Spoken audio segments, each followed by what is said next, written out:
Um, my name is Korakrit Arunanondchai. I'm 32 years old and I'm from Bangkok, Thailand. I'm showing a video installation titled No History in a Room Filled with People with Funny Names 5. This event that happened last year in Thailand where 13 kids got stuck in a cave in Northern Thailand.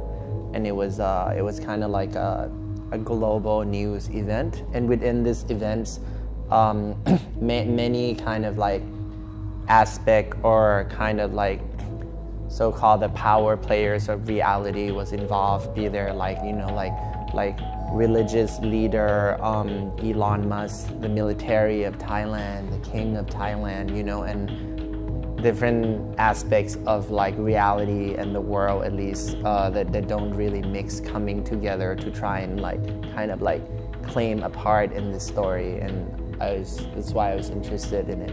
Everyone was trying to help the kids, but also people who went into it also, you know, like had their own mission as well. You know what I mean? The military is the government in Thailand and the election is coming up. So of course a lot of what they did, not to help the kids, but kind of like during and afterwards, was a lot of it was also about rebranding themselves as this kind of like hero.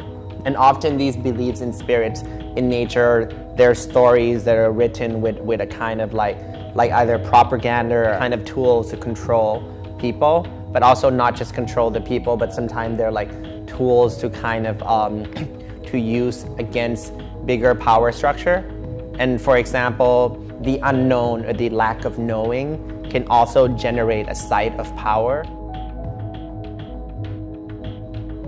3 of the people that got stuck in the cave didn't have nationality, and then after the story became big, when they came out, now they have nationality, you know? To be instrumentalized by different people as like as a way to like reach bigger audience and make this heroic story or whatever. And I think for me it's not ironic, but it's also interesting to show like to show the construction of that, what people in that country would think about themselves and what other people outside would look in and see.